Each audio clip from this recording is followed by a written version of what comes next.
Hello, hello. How's everyone doing tonight?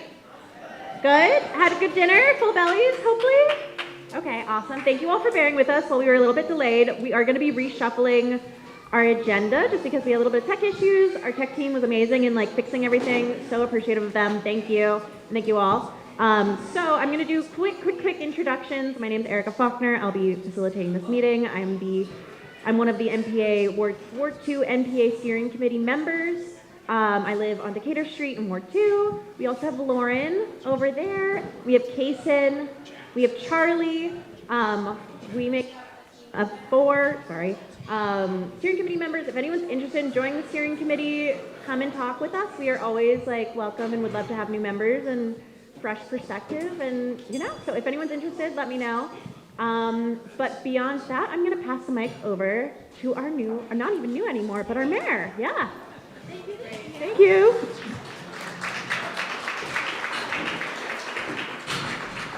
Well, hi, Ward 2. I have to say that community dinner might have been a record. It felt pretty full, which is an amazing thing. My table turned over 3 different times with a whole new crew of neighbors, which is such a beautiful thing.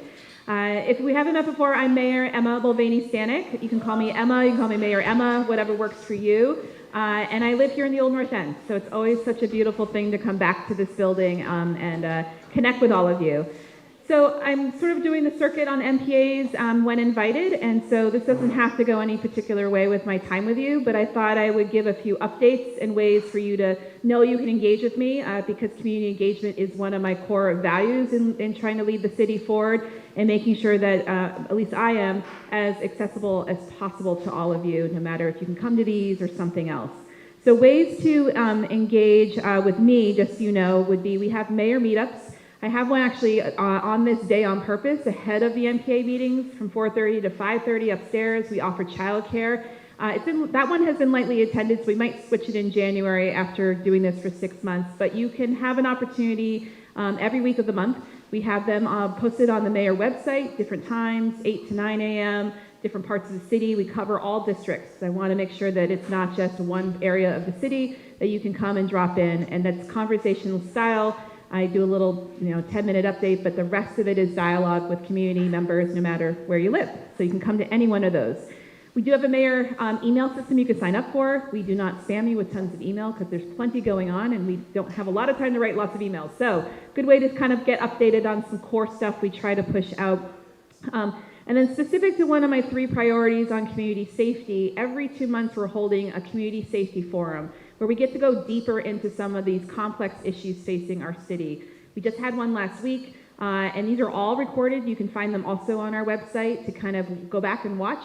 Last week, we really dove into violence in our city, anti-violence strategies, what does that look like, and also specifically youth and young people and how they have been experiencing violence or sometimes getting engaged in violence, and how do we interrupt those patterns in our community. We had great panelists last week from King Street Youth Center to the New American Advisory Council to Steps to End Domestic Violence, BPD, CJC, all these, those are city elements of our city. I thought it was a really well done panel and just from everyone who was able to be there.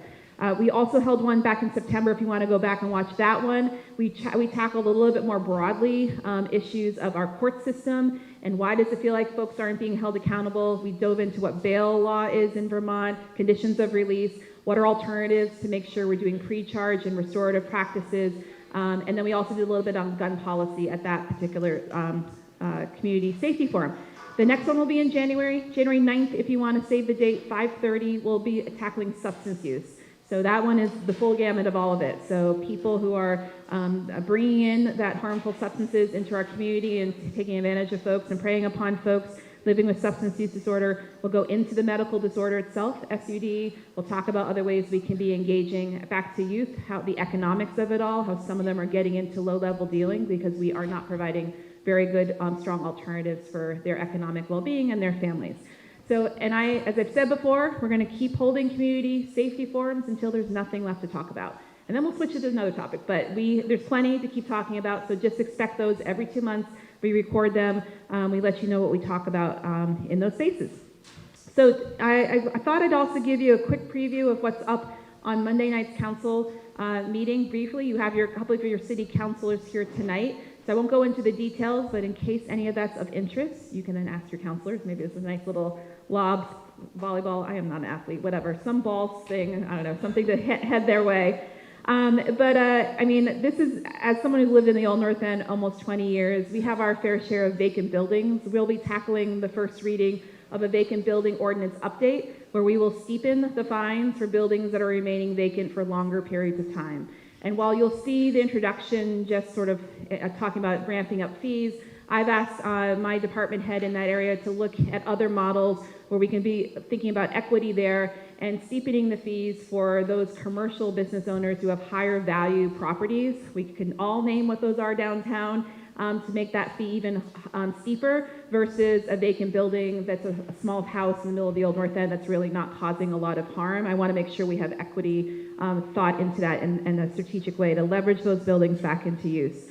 We'll be finalizing the legislative priorities for next January, and we're doing it way earlier than we've done before. As a former legislator, I know we need to get bills in the queue, like yesterday. So we'll be asking the council to vote on the top 5 priorities that we should be pushing for. There'll be a number of other things we'll track, but it's a good way to kind of get a sense of what is connecting to local and state level policies. And no surprise, on that short list of 5, we'll be doing something better around emergency housing. We have been seeing and living through holding a lot of the housing emergency in our city, and we are trying to do so with great care and patience, and yet we are one city holding really Vermont's emergency housing challenges. And so one of our top priorities will be, where is that, I use the phrase just transition a lot, but in this one, where is the just bridge, the just transition for the folks who've been pretty dramatically exited with no plan from the motel program and coming to places largely Burlington with no supports and resources left. So that's going to be one of these, just give you a sense of the 5 core things, because you have no priorities if you have 50 priorities. So I'm asking the council to affirm our top 5, and then we'll see where we go from there. And then the other quick thing on Monday night will be 2 work sessions by DPW on the future project of the Winooski Bridge and Great Street Main Streets, which makes my building at City Hall and my office shake every day, all day long.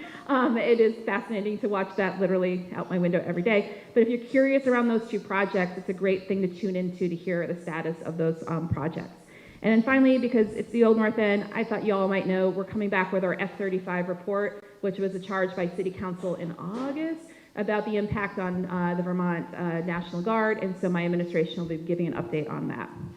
And then final preview is in early December. We just finished an election, and there's another one around the corner for town meeting day. We have some big questions that we're going to be bringing to you as a community, and we want to make sure we can go into them in a way that can tell you how they all work together. And so town meeting day 2025 ballot will have some key financial tools that we need to get online to start bringing our city and our city budget and our city capital in a much more sustainable pattern. I'm thinking multi-years here. We can't do our budgets in one-year cycles anymore. We can't defer maintenance of our public buildings and assets anymore. We are in a really critical moment to right our ship. And so we're going to be presenting that to all of you, and we're going to do an early forum in December to start explaining the different pieces. There's a lot of moving parts I don't have time to get into tonight, but early December we'll be launching a sort of an educational component.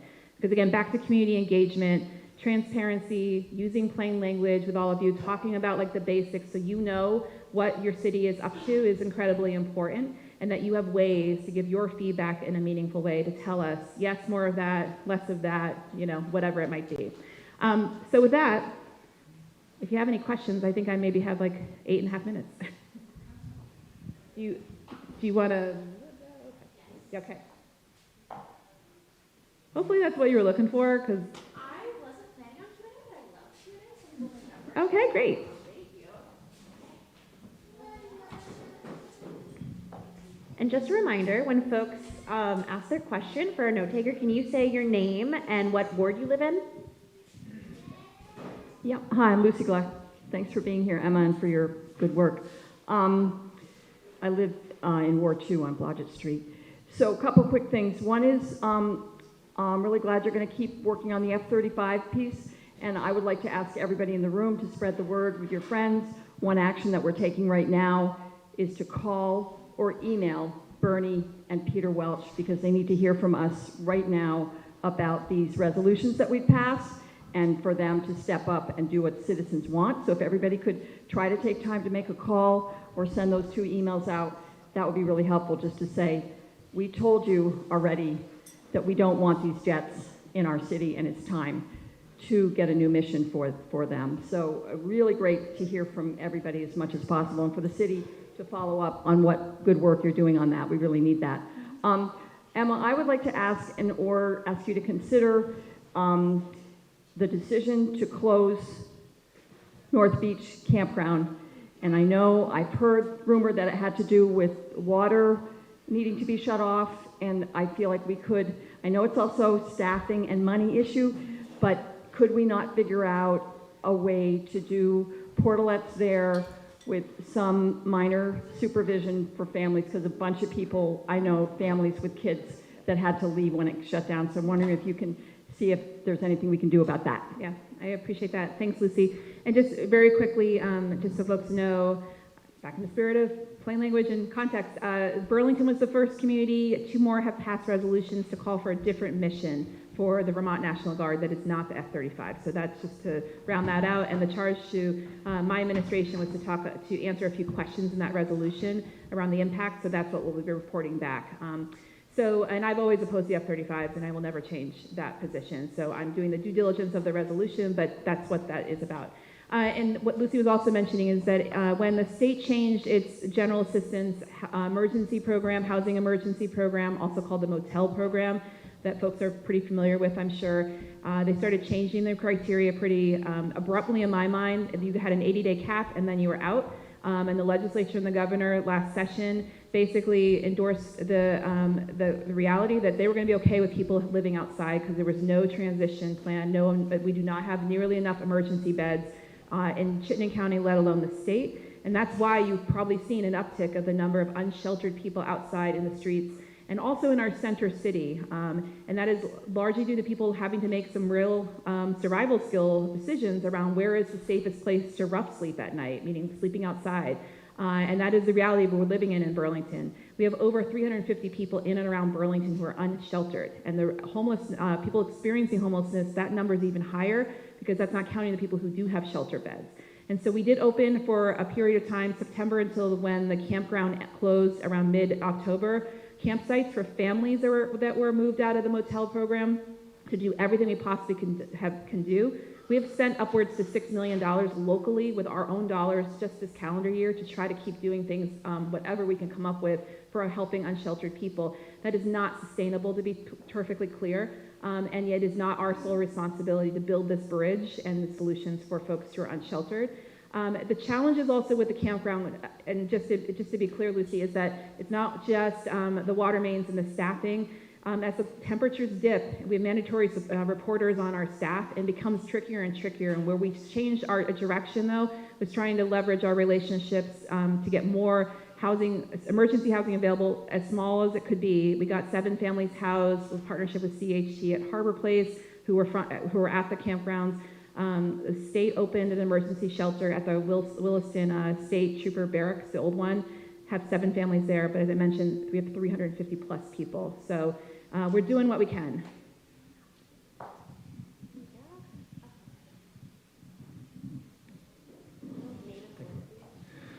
Hey, good evening. I'm Will Lambeck, Ward 2. Good to see you.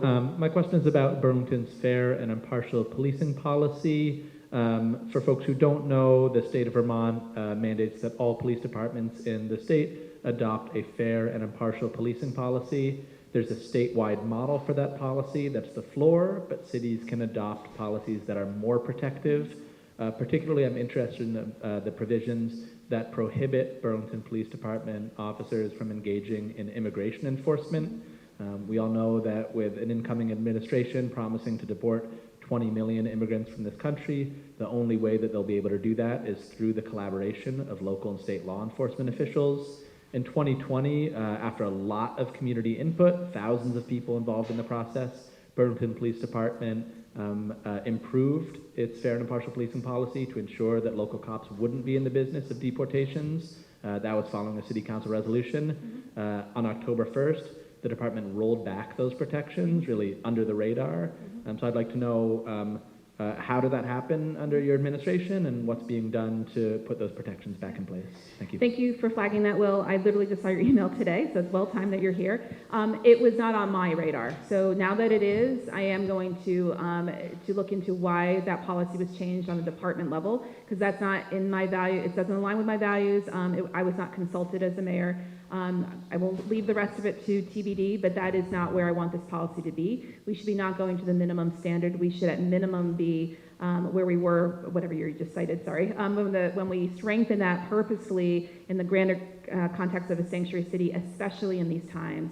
And just to build on to that, in anticipation of what could have happened last Tuesday, we, as you know, are going to convene of several state-level folks who think about who do work in civil rights and human rights and whatnot, to think about how do we prepare as a city for what we know is coming in January in a proactive way, so we're not in a constant reaction mode. And it's deeper than obviously the rights of humans, which is the most important thing as we think about this. Folks who are undocumented, trans folks, non-binary folks, the whole list is so long, right?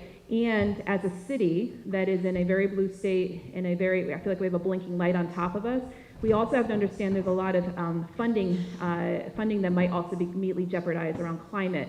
Because we have such a blinking flashy light on us because we lead by our values, a lot of the stuff we have benefited from with grants and whatnot is also very much in jeopardy, which on just a very practical level, we need to be anticipating as we write, as I was mentioning before, write our financial ship, that will make it 10 times harder. So we really are trying to get prepared before January. But I am so appreciative of you mentioning that, because that's not okay with me, and we're going to loop back and figure out what happened there. And make sure our police commission is also engaged, which is the commission that oversees. I'm not sure if they were engaged either, and we're going to figure that out. Yeah. Okay, thank you. I've heard from this group, and from this group, does anyone here or anyone on Zoom want to ask a question before I open it to the rest of the room? Anybody? Okay, anyone in the rest of the room have a question? Okay. Hi, my name is also Emma. I live in Ward 2. Great name. Yeah, we are many. I work for AFT Vermont, which represents many nurses, techs, and support staff at UVM Medical Center. Just today, UVM Medical Center announced sweeping cuts, particularly targeting patients in rural Vermont dialysis centers and inpatient psych wards across the state. So I suppose this is really an announcement disguised as a question, but we're circulating a petition showing community resistance to these cuts. And I know that you've been supportive of the unions in the past, and we're excited to continue being in dialogue around this issue. But just want to see how you're responding or thinking about these most recent round of cuts that are happening.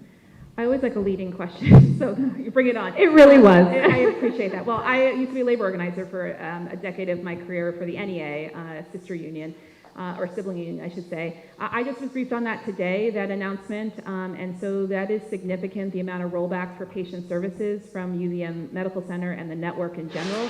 I don't pretend to be an expert on all of the Green Mountain Care Board constraints, but when at the end of the day, the impact on patients, especially in a rural state, and medical access and medical treatment and whatnot, to me, there's something clearly not working in what is decisions being made, and then whatever structural. I mean, anyway. I don't think it's a Green Mountain Care Board because I'm beyond my realm of knowledge anyway.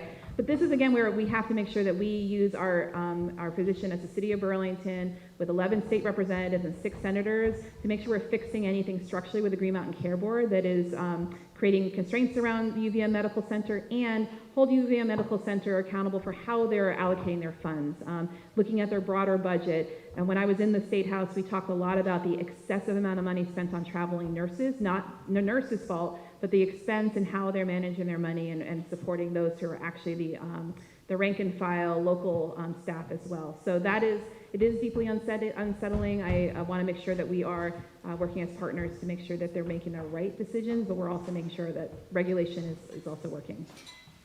Okay. Thank you. Okay. Want to be accommodating of your time. We really appreciate. If you have any other closing remarks, you can, but if not. Well, because I'm in my home base, the next person up is an amazing employee of the city of Burlington, and I can say this because it's my home base. It's also my wife, and I'm going to go tag in with the babysitter right now. But she is going to queue up some of the stuff I was mentioning about the town meeting day and some of the ballot items. And I am biased. She's a very good presenter, but I really appreciate all of her hard work. She's put a lot of work into this, and I could do that in home base, right? It's yeah, okay. We try to be so professional in all spaces, but she's been doing epic amounts of work. So please appreciate her work. Okay, thanks.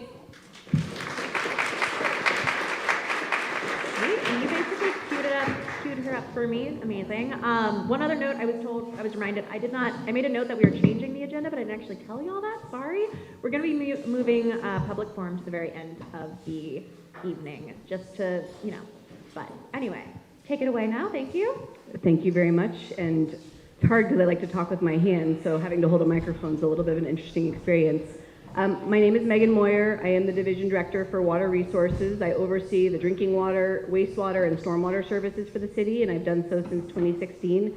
I've got my engineering manager, Martin Lee, who also lives in the city, here in case you guys throw me any really crazy technical questions. I've got a lot of material. I want to leave time for questions. So some of the slides I'm going to go through really, really quickly, but we will get this slide packet to you so you can go back and look at some of the additional detail that's in there. We're on a bit of a tour. We've talked with the City Council. We're now visiting all the NPAs. We've visited with other stakeholder groups, and we're really excited to be talking to you all about what this means for Burlington. Before we get into the additional work that we need to do, I wanted to make sure and thank the voters for supporting the bonds that passed in 2016 and 2018 for drinking water and wastewater. We have fully expended all of that money, and we've done some really great work. Relining water mains, relining sewer systems. The pie chart on the right-hand side is all of the money we've spent on the clean water side, which is the wastewater and stormwater side. And for those of you who were here in 2018, when we actually had some major equipment failures that caused significant beach closures, we fixed those things. So we're in a better place than we were in 2018. And you can see at the bottom, we've been kind of doing this report card model of our systems. We look at likelihood of failure and consequence of failure, and from that you can develop a risk score. And certainly our risk score in 2018 wasn't good. Pretty much everything was in C, D, or F category. We've spent a lot of money and we have moved the needle, but we still have a lot of stuff in that C, D, and F category. And that's a lot of what I'm here to talk to you about tonight.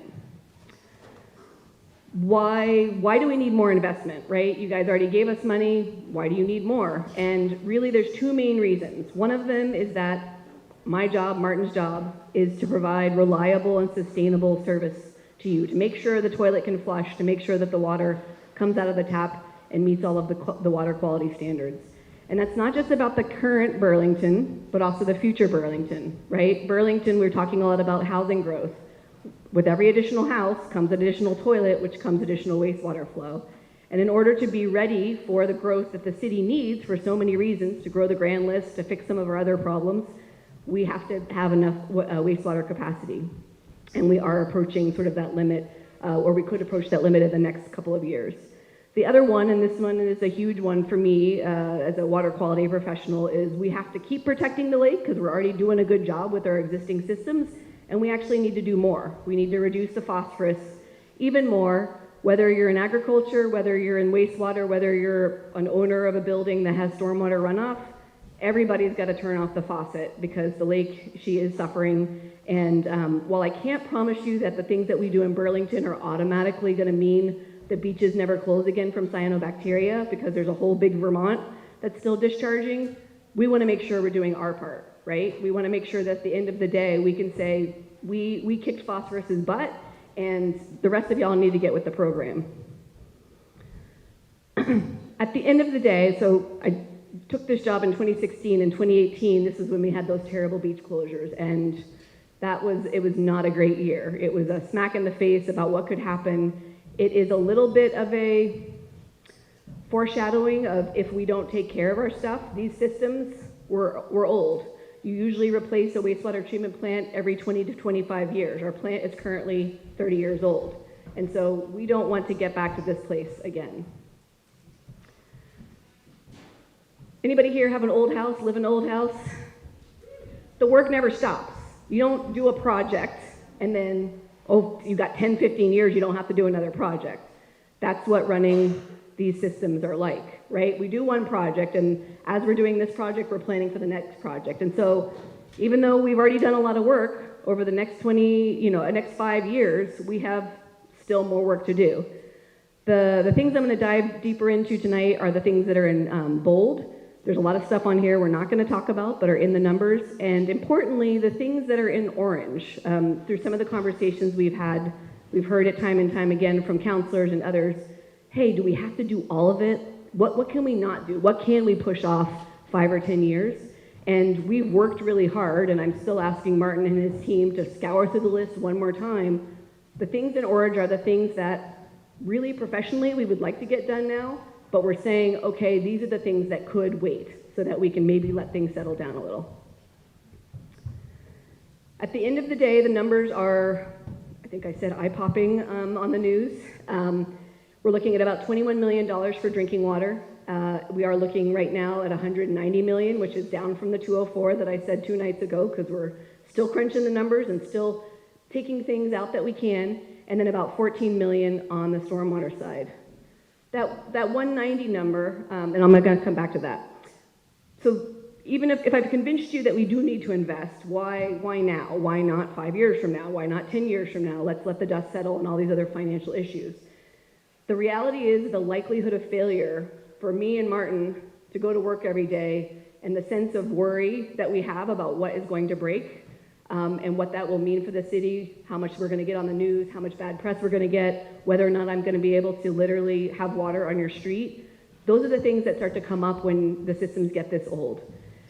The other piece is, if something breaks, I can't just decide not to fix it. I have to fix it because otherwise we're facing permit violations, we're facing environmental degradation. And so we'll have to find money somehow, and that'll be cash in a given year that I don't have. And so trying to do it proactively, right? Better to replace your roof before it fails than if your roof fails and now you've got a broken roof, all of the flooding, so on and so forth. We are about to get new wastewater treatment plant permits. They already have a lot of requirements in them, but this next round is going to have a specific requirement that we reduce our phosphorus discharges. And we have until 2030 to do that. So somebody would say, hey, well, that's like 5 years from now, why don't we wait? The trouble is, in that last bullet, this stuff takes time. It took us about 2 years to come up with the preliminary engineering. It'll take us another 2 to do the final design, and then we're looking at 2 years of construction. And tertiary is probably one of the last things that we can put in when you're trying to keep everything flowing. So we kind of really have to start now in order to meet that target. And then the last bit is this additional housing growth.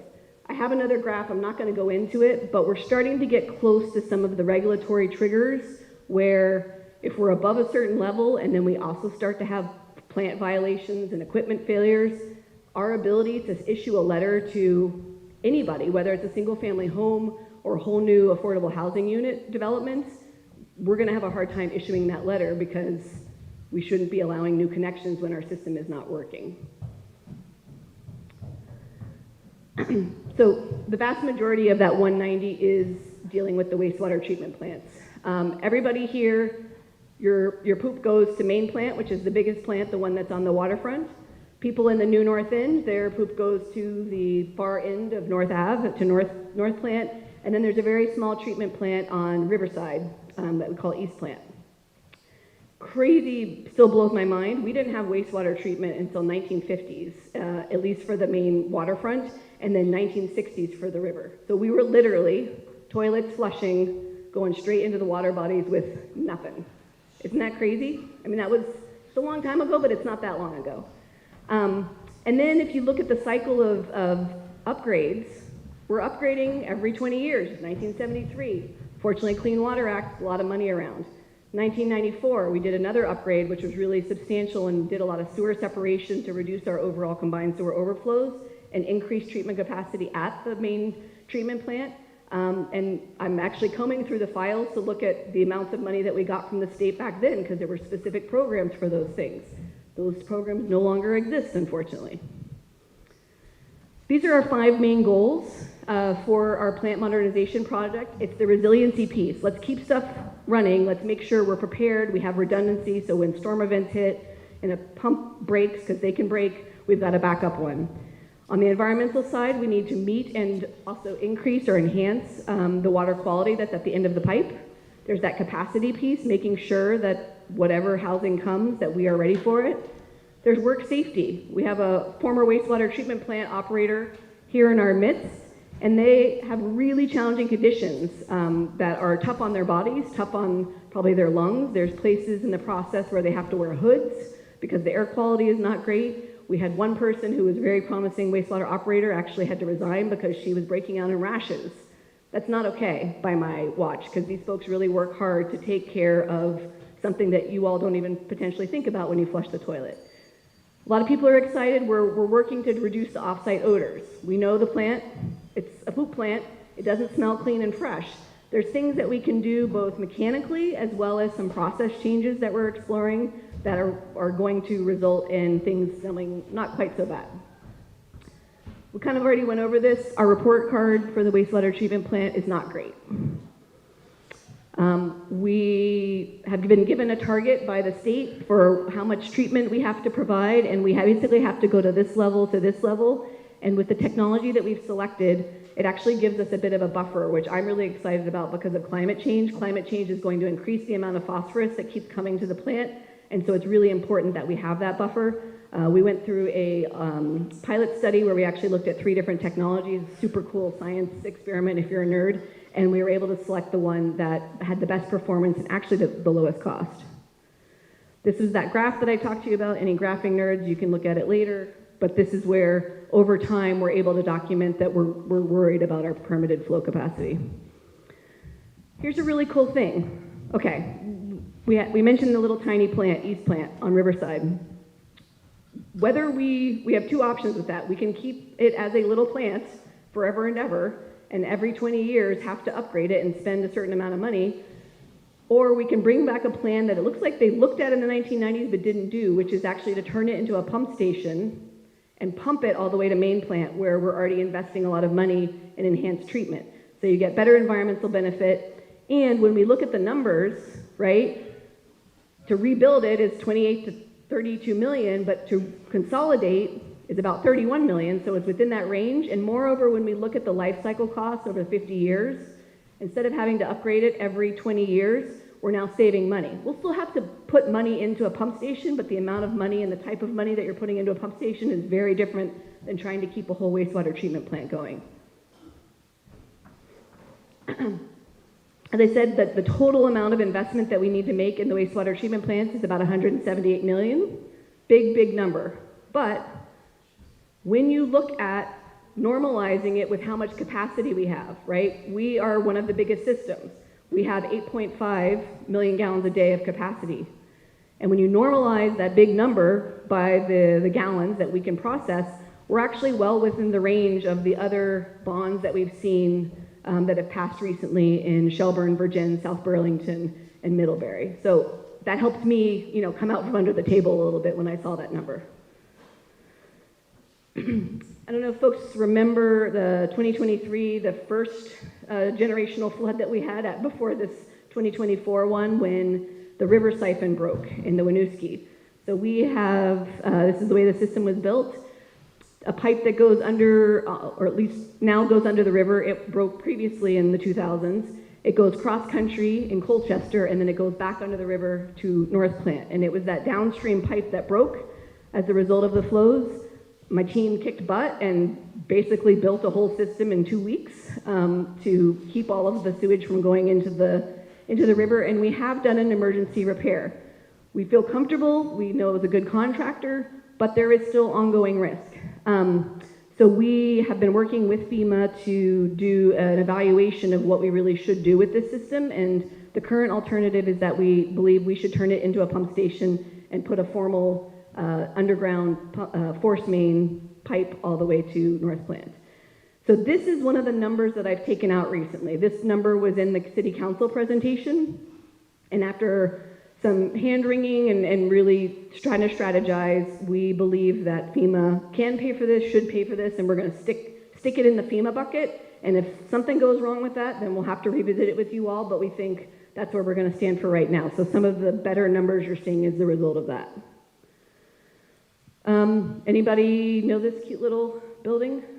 Where is it? Yep, so it's on Main Street, and it's the gatehouse. It used to be the gatehouse for the reservoir, and now is where all of the pumps live that pump the water up to the elevated tanks. This was like one of the earliest parts of our system when the city bought the Burlington Aqueduct Company in 1867. I believe one of these reservoirs was built and then we expanded it. It holds 7 million gallons of storage, and it serves where we are now as emergency storage and sort of manages the fluctuation demand so that the plant can kind of pump at a normal rate, and it uses that to kind of feather things. The other really important thing, though, is this whole blue area there. You need those pumps to serve that area. If we don't have the pumps, we can get by just pumping directly to them, but usually we pump up to the elevated tanks because that's more efficient, and then the water drains, right? It has the pressure to feed the hospital, the elevated floors of the hospital. But at the end of the day, if we don't have the pumping capacity in this building, we will not be able to get water to that blue area, and most importantly, to the hospital, which of all of the things that keep me up at night, including small children, not getting water to the hospital is pretty much on top of the list. No surprise, 1867 is the actual structure. It's cracking. Some of the pumps in there, I think, were 1950s, 1970s. They're old, and their report card, not great. We're looking at 65% of the systems at a C grade or worse, with 42% at D or worse. And this presents a lot of risk for that part of the city and for the hospital. So of course, we know what we need to do. It's just a matter of the money. And the total right now is looking around about $9.75 million for this project. One thing that I'm very excited about is we are trying to look at whether or not we can put solar on those roofs. Those roofs sitting there doing nothing. I've tried to put green roofs on them, but that doesn't work because of the weight. But we're very hopeful that with the solar possibility, not only will we be helping the energy issue, but we might be able to kind of trade, like, you don't pay us a lease payment, but maybe you pay us money so we can fix the roof and not have to charge the ratepayers, right? So we're trying everything. Well, everybody take a deep breath. Now we're gonna talk about the money piece, because I see a lot of nodding heads. I think you all agree we got to do these things, but what is it going to mean for your bills? And unfortunately, the numbers are eye-popping, even with the subtractions that I've made. From today, the typical bill, and everybody, depending on how much money you use, how much water you use, your bill is going to be different. But for somebody who uses 400 cubic feet a month, and you're living in a single-family residential building, you're currently paying about $60 a month for water, wastewater, and stormwater. And in order to pay for this, at this point, which there's a lot of stones we still have to unturn. I literally met with the Agency of Natural Resources at 4:30 today to talk about what our costs are and how the state is going to help us make this a success story. So there's a lot of stuff we can do, but right now we are looking at about 100%, 107% increase over 5 years, so a doubling of your bills. It is what it is. Trying to be transparent with it, but it is a huge thing that we have to figure out together. Something that it doesn't really help your bottom line, but it helps me and hopefully everybody understand that that some of those numbers are not crazy as far as what people are paying for water. When we looked at Vermont communities, including Montpelier, St. Albans, Shelburne, as well as New England communities, in particular Portsmouth and Portland, who also have combined sewer systems, and we're right now on the low side, right? I fully expect, and I can do some modeling, but I'm not going to show it, is that those communities, from what I know from our rate consultant, they're also seeing these large increases. And so I hope at least we're catching up to them, but all the water systems in the nation are under this pressure of how we're paying for all of these investments because the government is not paying for them anymore. Lots of things we're looking at to mitigate the impact of the bills, and we're going to follow up on that. Does anybody know about our water resources assistance program? So we, in 2021, with the help of the counselors, established the state's first water resources discount program for folks. So if you already qualify for a federal type program like LIHEAP, you can show us proof of that, and then we will turn that into a discount on your water bill. We've got a senior discount. We've got a number of different discounts and incentive programs. I've got the link up there. there's a lot more we can do with this program, and there's a lot more we will do with this program as a way of making sure that nobody's having to choose between paying their water bill and buying food or medicine, because water is life, everybody deserves water, and we got to figure out how to make sure that people can still pay, even while at the same time getting the money that we need for the system, because if the system breaks, we're all in trouble. Doing a lot of outreach. If you have ideas for groups that we need to be talking to other than NPAs and some of the other groups, please let me know. And one other thing that I've been telling people, the bond vote, so it's a multi-step process. I'm still in the process of convincing the counselors to please, please, please let us be on the ballot so that we can see what the community says. I got a lot of work to do before they're going to say yes, but I'm hopeful. We put it on the ballot. We only need 50%. It's different than some of the other bonds. So that is a little bit in our favor. It doesn't mean I have a blank check to go start doing whatever I want. I have to keep coming back to the council every time I want to borrow $1 million, $10 million. So they're able to keep their eye on me and make sure that the stuff I said I'm going to do on affordability and whatnot is still happening before they actually let me have the money. Has anybody taken a tour of the wastewater treatment plant other than Amelia? Woohoo! How was it? Was it cool? Yeah, was it the best time ever? Yeah, thank you. So we have a couple of tours coming up this Saturday, and then in December for you folks who don't mind the cold. It is warmer in a wastewater treatment plant because, well, you know, there's a lot of warm stuff in there. And Matt, our wastewater facilities manager, if you have a group of friends who want to just have a night and go tour the wastewater treatment plant, he told me he will give tours to the squirrels and raccoons of Burlington if it meant that he was able to get the money he needed to run his plant. So at the end of the day, this is our summary. This is what we're trying to put forth to the counselors. The numbers may change a little bit, hopefully going down. But with that, I think I'd love to take some questions.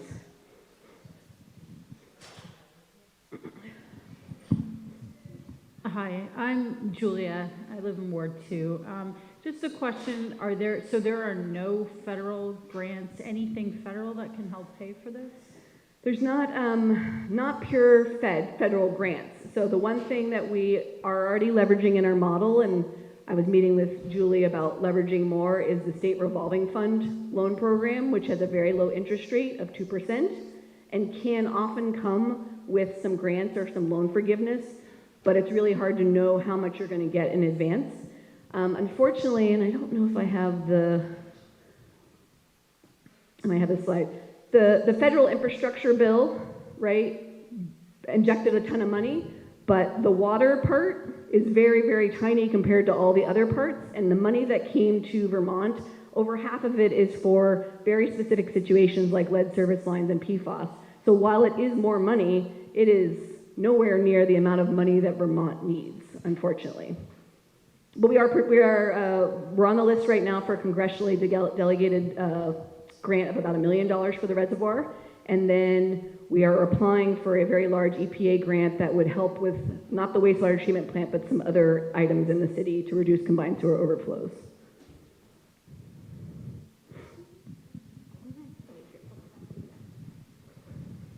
Hi, my name is Daniel. I live in Ward 2. First of all, thanks for taking the time I found this really informative and interesting. Thanks. I want to ask about the tertiary phosphorus treatment and about how much we're paying for that. I mean, I'm not an expert in this, but when I think about all the phosphorus going into Lake Champlain, and I think about the amount of agriculture in Burlington versus anywhere else. Yep. Yeah, so just, I don't know, maybe how much of a breakdown that Yep, portion. So the cost of tertiary is about $30 million.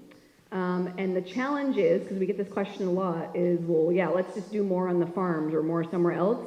And the problem is that the lift is so huge that technically the farms already have to do a ton, and impervious surfaces already have to do a ton.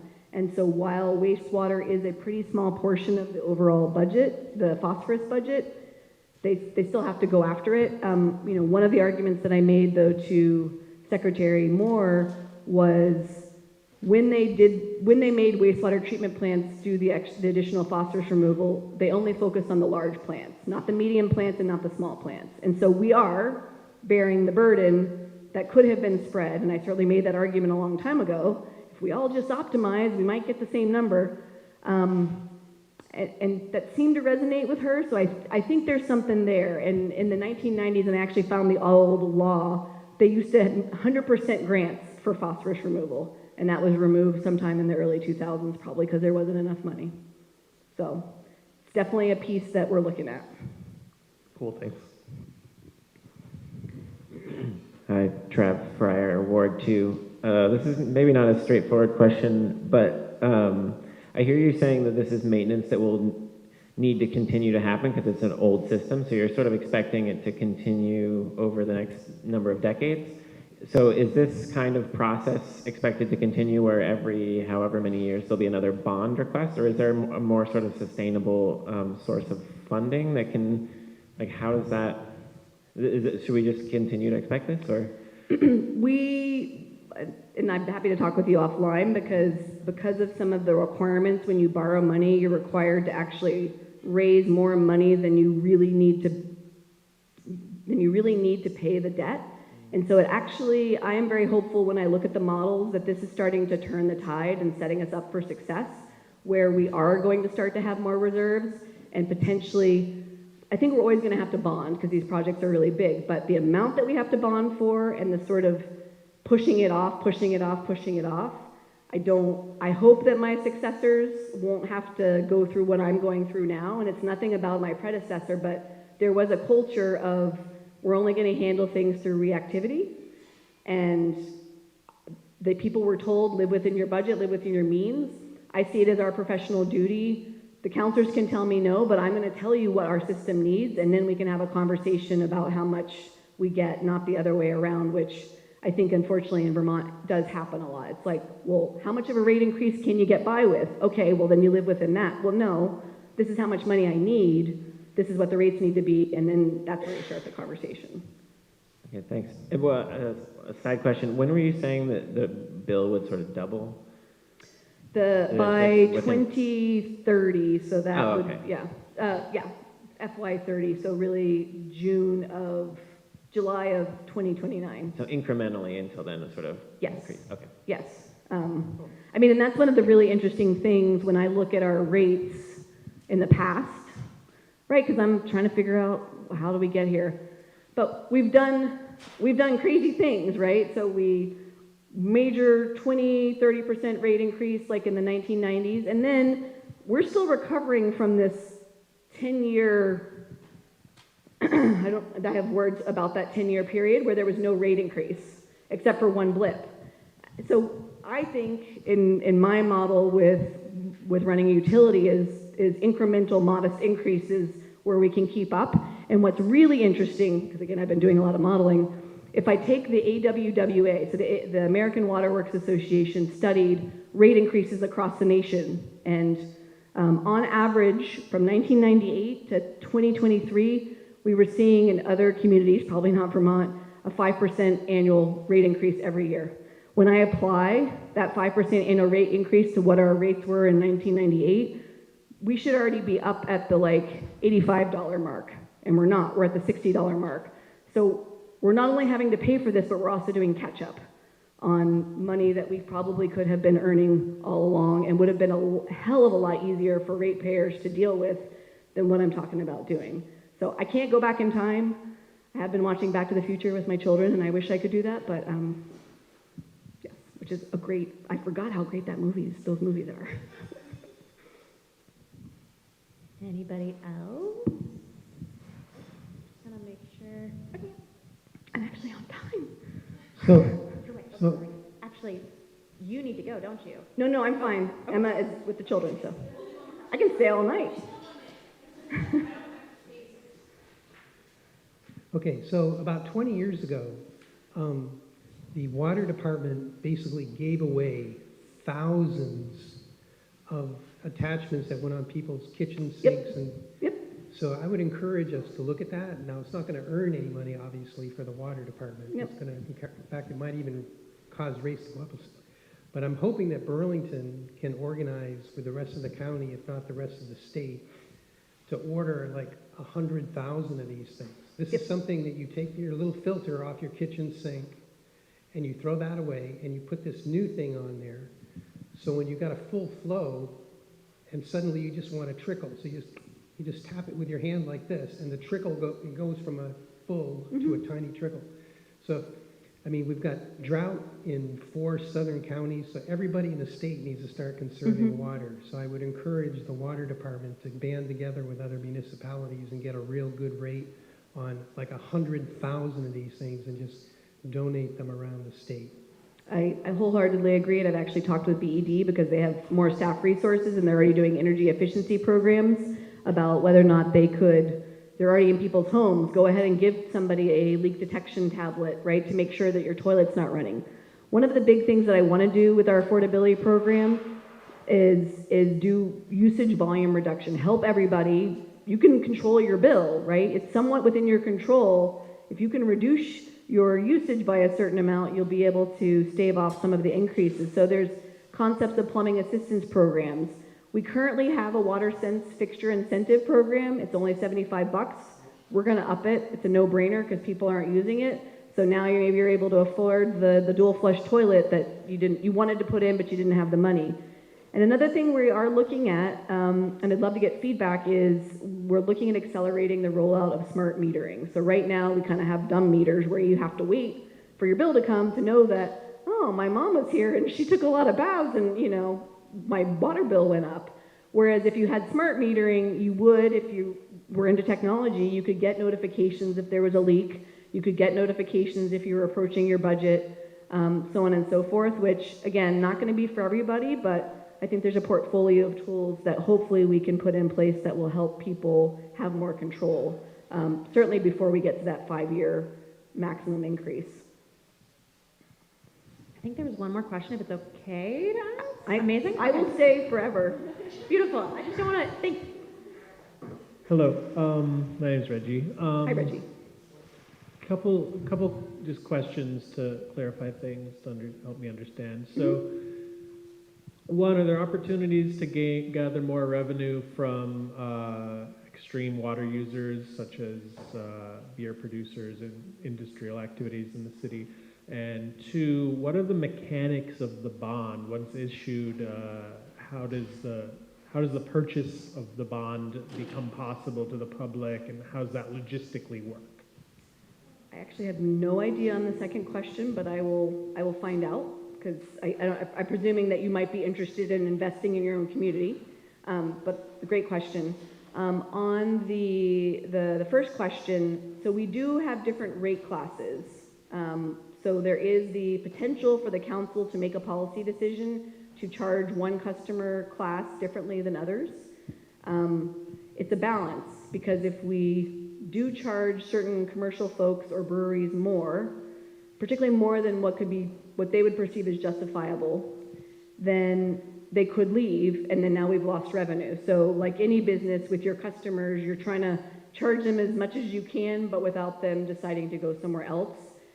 So that is at play, and that's a policy decision that, you know, is not a technical decision other than me justifying it.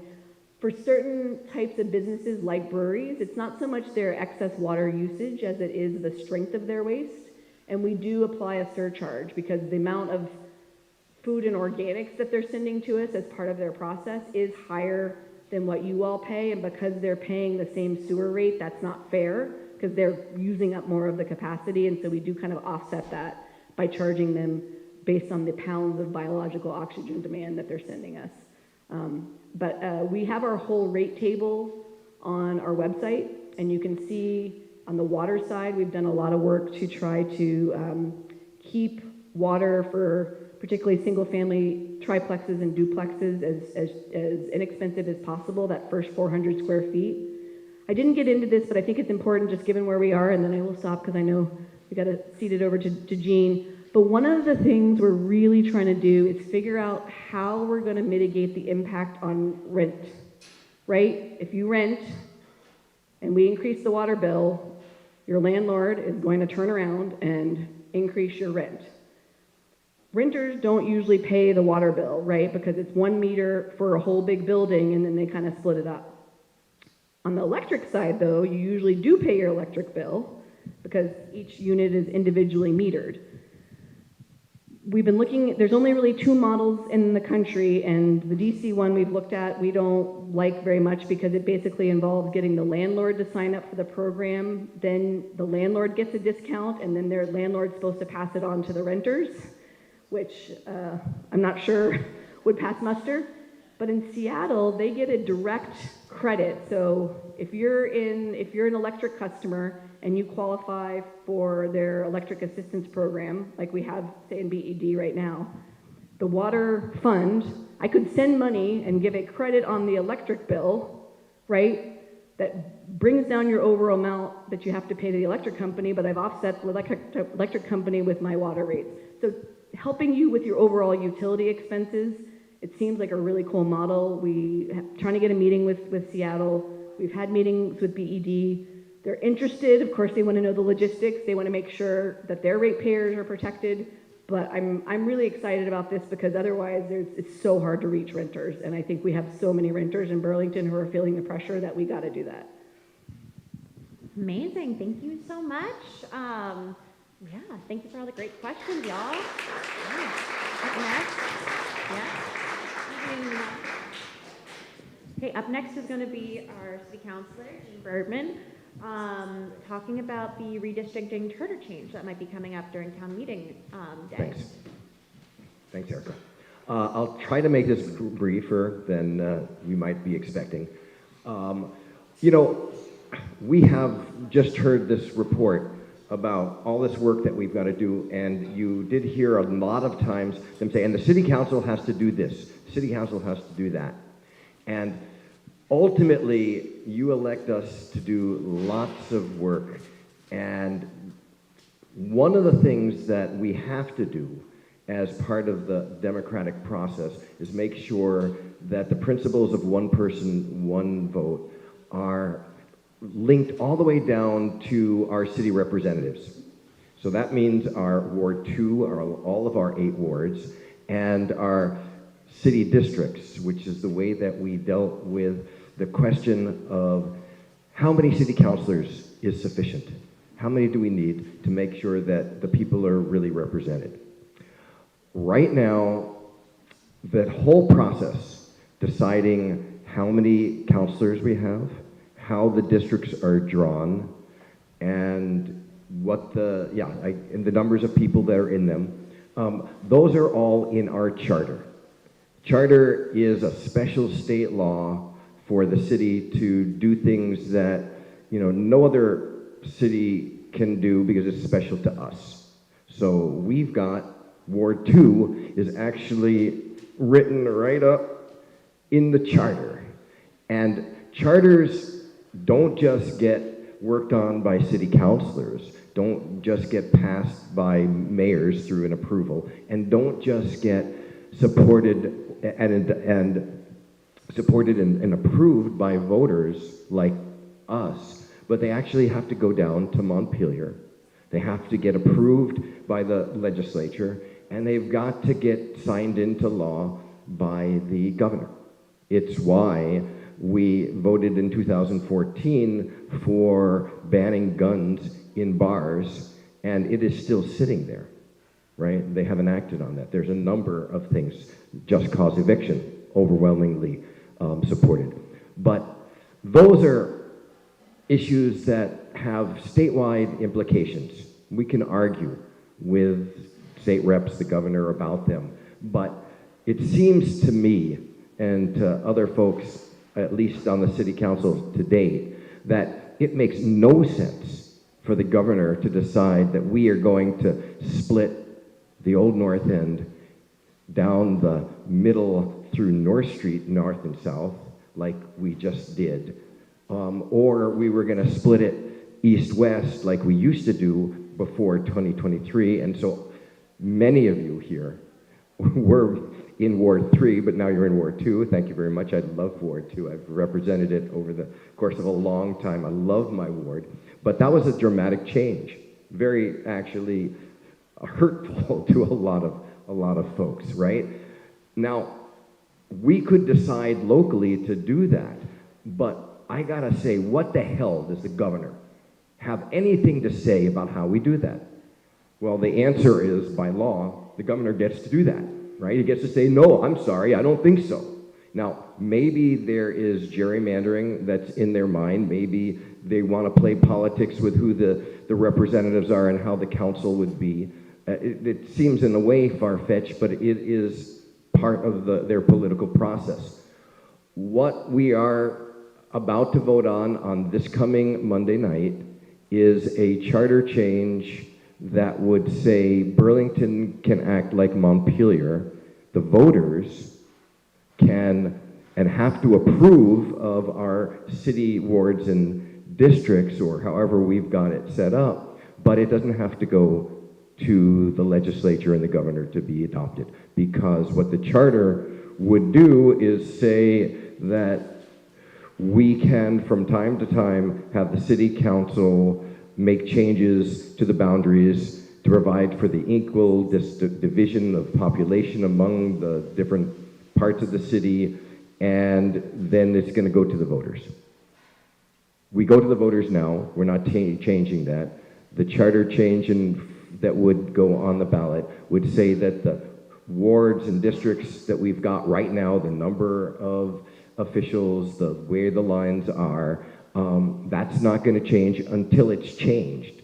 But then when it's changed, the voters do it, and then it would go into effect when the voters approve for it to go in effect. So, for example, we could decide, okay, we're going to change the election, but it's not going to be until like the next city election. Say it's in an off year, or you want to have it in a mayoral election. So we've got some opportunities to do this, and you don't have to go through the machinations that we've got to now. The other thing that we do in this proposal is say that you can change it when the census makes sense to change it, but not more than every 5 years. And it's important to be able to have that flexibility, because Cambrian Rise, right, up North Avenue, is changing the sort of nature of the old North End as we look at it in a big way. Lots of population there. We are about, I don't know what about means, but we are about to populate the pit. We got one building, we got a couple of buildings going up. There are going to be a lot of people in there, right? We are going to have down in Brewery Land on, speaking of breweries before, on Pine Street, we're going to have that parking lot in the GE parking lot. Is proposed to be like 1,000+ units. It is going to change the face of Burlington. I hope positively, because I think that rents are absolutely outrageous. It's obnoxious.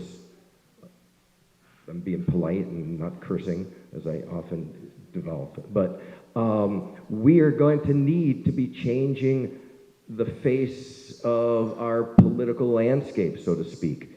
And in my estimation, it'll be up to the voters to decide. Yes, it makes most sense for the voters of Burlington to decide the political landscape for the people of Burlington. And and that, to be fair and honest, includes people who are legal residents but non-citizens here. This is not a national issue, but everybody who is in the city legally has a stake in where they're represented and how many people are representing them. And this will allow folks to be able to actually go down on that stake, be able to participate in that in a real and fundamental way, and in a way which we can be relatively nimble, although it does not, we are not proposing that the council not make the proposals. So the very radical changes, of which some people may like, are not on the table, but it does actually mean that democracy comes closer to us.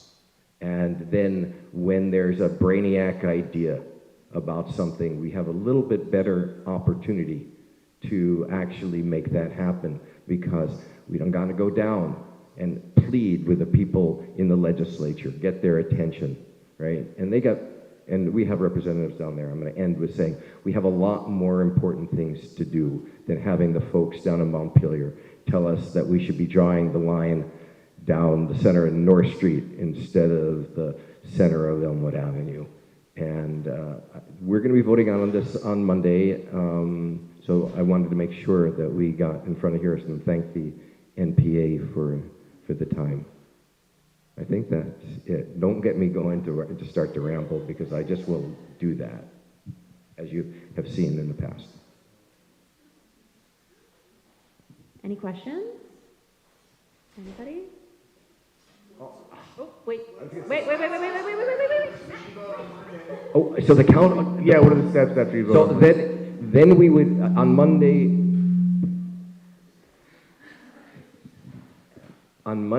we would vote to put it on the ballot, and then there will be public hearings. People can come and say this is the best thing since sliced bread, or they can say it's the worst, and then we will have it on the ballot, and we in Ward 2 will come to this building, because the last change we had, even though it's not in Ward 2, we made that change to allow it to be, as long as it's close to Ward 2, and this is a great, actually, location for a polling place, to vote on it. And if it's adopted, it has to get passed by Montpelier, has to get signed by the governor, or his veto overridden. I don't perceive that it will happen, but that's the process. Any other questions? Okay, yeah. And then I also have a question, so I'll go after you. That's okay. I was trying to. Hi. Just clarification. So if this actually passes, like, then how long, I mean, when would the redistricting happen? Like, what are you talking, every couple years, 5 years? I mean, that is quite an involved process. So anyway, just curious. And depending on which lawyer you will ask, you can get a different answer as to what the difference is between the wards that have the most people in it and the lowest number of people in it, most and lowest, that's standard deviation. There is a very conservative approach that says you got to be about 7 or 8% between the high and the low, which means if you've got Cambria and Rise putting another, many hundreds to maybe 1,000 people, that all of a sudden that jockeys that up, that it changes that. But it really is driven by the deviation between the most populous and the least populous districts, or wards, between the 8 wards or the 4 districts. And so we'll be able, under this process, to look at the census and make those determinations, and then have an easier process. One of the things is that charter changes need a lot more warning and a lot more process than ballot issues, right? So we've got to actually get this on the ballot we've got to decide at the city council on December 9th, even though the ballot doesn't get made up until like January 30th. So we lose like about 2 months worth of work that we could do on fixing issues, right? So the answer to your question is, in a way, it depends, but it is really dependent on the way that we grow the city and where we grow the city. And this just sets some guideposts for us to be able to decide how soon we can do it. Right now, we could take the same policy and program and say, okay, we're going to do this, but not more than every 5 years. So that's not really a change from what we're doing, but redistricting is something that sort of happens when the census comes out. But then there's lots of census data that comes in between the big years, as you start, because they like update it a lot. So I wish I could say, you know, we're going to do it like every 5 years. This is what this means, but it doesn't mean that. And I will not tell you that it means something when I don't believe it will. So, sorry. Anyone else have any questions? Okay, I'm gonna ask my question real fast. Hi, Erica Faulkner, Ward 2. Totally have never been up here before. So this is not a question about the charter change so much. I think that this makes a lot of sense to me and like is very logical. This is more coming from someone with like, who is from a different state, a swing state, and who has a political science background. What sort of measures are put in place to make sure that gerrymandering doesn't happen in Burlington? If that's too big of a question, we can follow up later. And I think that what this does is actually brings that question closer to us. I don't think, it doesn't guarantee anything, but what it says is, after you've done all this work, you don't have to do this other stuff. All those districts aren't in the charter, right? We could create, the city council, I believe under this language, could create a commission. They have nonpartisan commissions around the country to decide that. That's been the attempt to deal with partisan gerrymandering. So I think that this makes it easier on one level, and if we were to do that, but the major parties, and I'm not a member of a major party, but, oh, I am, actually, that's right, the progressives are a major party, could decide, no, we just don't want to do that, we don't want to set that precedent, and kill it on that basis. So it does, I think, bring this a bit closer to the opportunity. No certainty on that. Awesome, thank you. Any last questions? Okay, sweet. Thank you so much. I think I didn't use all my time. No, yeah, Excellent. no, thank you. We're Cool. right. We're finally back on track after everything. Thank you all for bearing with us. Okay, is he online yet? If not, I might do public forum. Do we have the sales center online yet? No?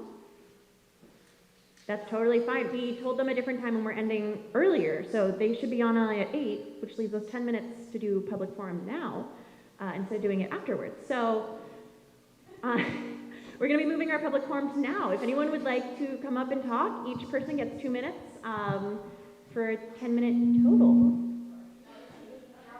Okay, thank you. Yes. It's me. I'll stand. Why not? Hi.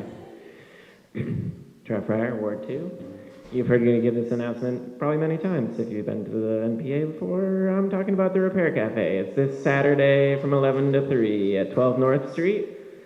Anything you can carry in, clothes, computers, bicycles, furniture, appliances, we'll help you fix it, or we'll fix it for you for free. So yeah, 12 North Street, right down there. It's free. There's free food for volunteers. No experience necessary if you want to come help us out. And it's a lot of fun, and it's every month. And it was funded by this NPA for a while, and not anymore because we're not doing the grants, but we appreciate the funding in the past. And I have some flyers if you want one. Thank you. Exciting.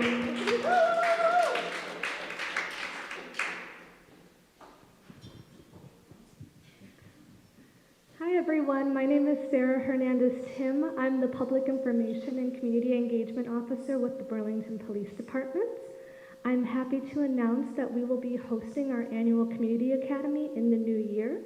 The Academy is a great way to learn about the BPD from our officers as well as our professional staff.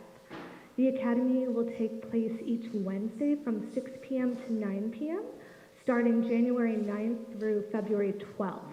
I have flyers with me here as well as in the back table with additional information, including the application deadline, which is December 13th. And I also wanted to take this opportunity that in addition to the Community Academy, the BPD is open to hearing from each ward on how ways our officers can connect with your neighborhoods. So if there's an event you would like us to be present at or a part of, please let us know where we can engage. We very much want to meet you where you're at.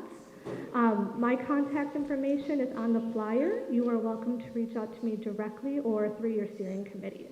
Thank you. Awesome, thank you. Anybody else, any other announcements for public forum? Yeah, sweet. I think this is still on. Hi everyone, Lauren, Steering Committee Member Ward 2.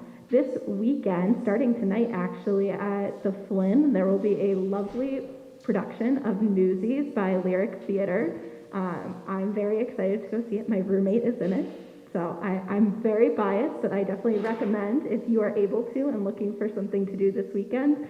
There are 5, because you're here. Thank you for being here tonight instead of there. There are 5 more opportunities to go see it, and it's going to be really awesome, really great, and honestly a bit timely considering everything that's going on. So that's at the Flynn this weekend, tomorrow night, Saturday twice, once at 1 and once at 7:30, and Sunday twice.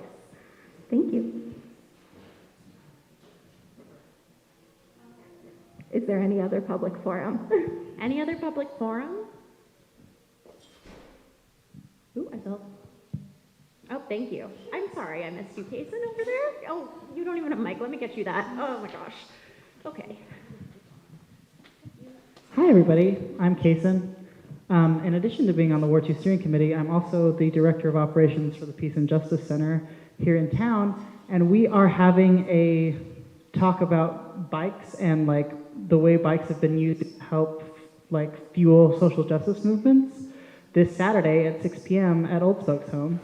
If you're around, you should come. It will be really fun. I'll be giving the talk, so you'll have to hear me talk more, but there you go.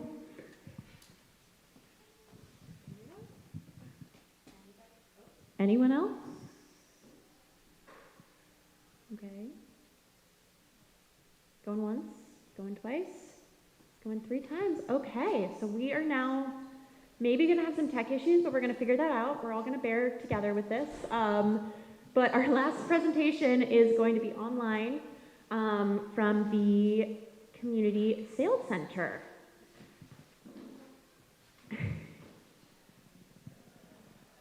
Oh, and could you try speaking?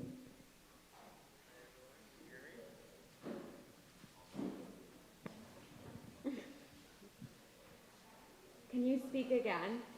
Are you able to hear me now? Really cool.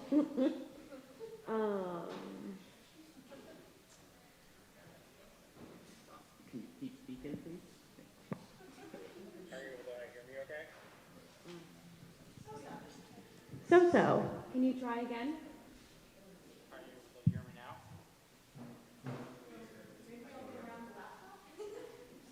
Come on.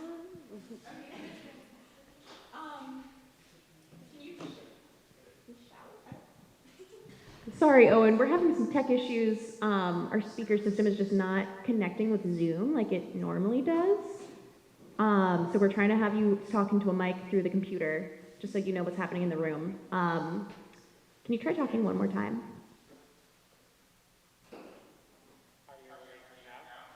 Yes. Yes, we can. Awesome.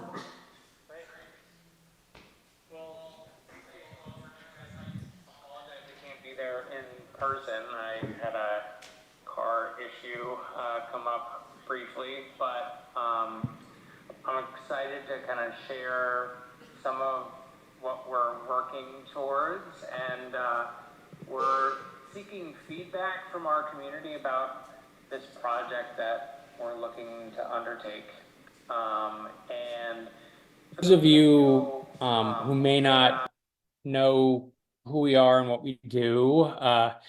Our mission is to encourage and celebrate the long-term responsible use of Lake Champlain by fostering educational and recreational opportunities for everyone in the community. Our slogan is sort of lake access, life lessons for all. This manifests itself in all sorts of programs that we do, from floating classroom programs for 4th and 5th grade kids in Burlington, to efforts towards improving the diversity of people who participate in sailing, to providing sailing for people with disabilities. Our mission is really about identifying boundaries that might exist for being able to get out onto the lake, and then figuring out what we need to do to take those away, so that this beautiful natural asset we have is available to everybody. So a little bit of history. Many of you know the frame, the old Moran plant. When we were started 30 years ago, we were actually inside the Moran plant. And one of the first services that we offered to people was the ability to store your kayak or paddleboard or canoe in this yard area that I've got highlighted on screen here, so that you didn't need to lug it onto your car in order to go down and enjoy the lake. And you could store it there all summer long. There was a lock available to the a combo that everyone who stored there could use. You could do it any time that worked best for you. And it was a really amazing service. People could just bike down to the waterfront and enjoy and use their kayak or canoe without having to lug it onto their car. And when the Moran plant project was completed, when the frame was done, we were no longer able to offer this service because we didn't have access to a piece of property on which to provide that anymore. And, you know, this wasn't just a few folks. There, by our count, have been over 250 people that had been using this service leading up to 2020. And so what we're looking to do is to try and bring this back to our community, and exploring and looking at the area directly to the north of our building. There's this small kind of patch of property directly to our north. As many of you know who know the history of Burlington's waterfront, this entire area is all industrial fill. You know, this area directly closest to the bike path and right next to our building was actually where an old large oil drum used to be. And so, you know, what we're looking to do is to essentially bring back the service that we were able to do before the frame was done, and have a space for people who live in our community to be able to easily access the lake. And it would be something where, you know, if you can imagine, you've got a kayak in your backyard that you've been weed whacking around all summer. The way this would work is you could just bring it down. It would be in a dedicated rack space for you all summer long. And then you just come down to the building and take it out anytime you'd like. One of the things that also happened with COVID is that the number of people who actually bought kayaks and paddleboards and canoes went up really dramatically during that period of time. And so there's even more people out there than those 250 that were using this service years ago. So what we're looking to do in the early stages of this is to get feedback from people in our community about their interest in this project, hear about any concerns that people might have about providing this again.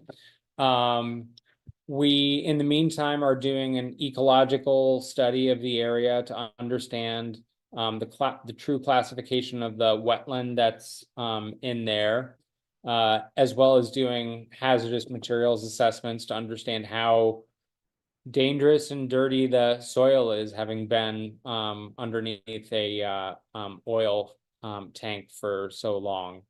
So I'm going to keep the presentation of this short, so there's plenty of opportunity for people to ask questions and provide feedback. So I'll kind of leave it there and open it up to everybody here. Okay, thank you. Can I see any hands for any questions? Beautiful. Hey, Owen, it's Lucy Gluck. I live up the street from the Sailing Center on Blodgett and Ward 2. I did used to have my mother's kayak there back when you did it before, and it was amazing, and I would love to see it happen again. So my feedback is go for it. Thank you. Anyone else? Yeah, okie doke.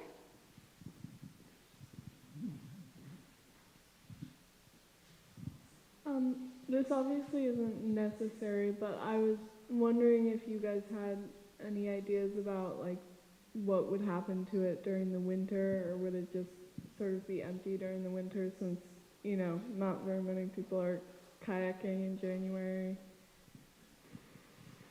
That's a good question. So in the winter, in the old space that we used to have, we actually still had a lot of people's kayaks and canoes stored there, kind of covered in the winter, because there were a lot of people who owned them that didn't have space for them in their kind of apartment or unit. So there was actually quite a bit of winter storage that was happening there.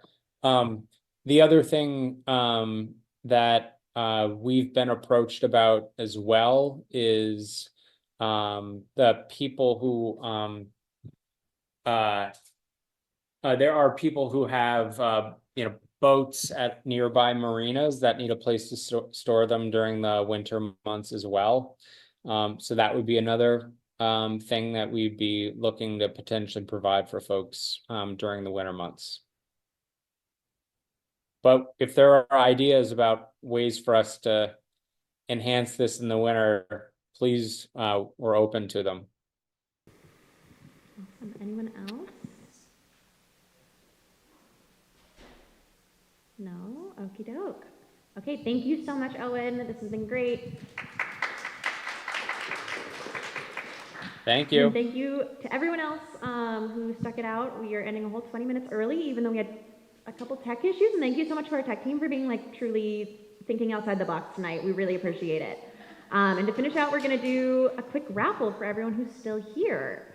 So I'm going to pull a random name. Let's see.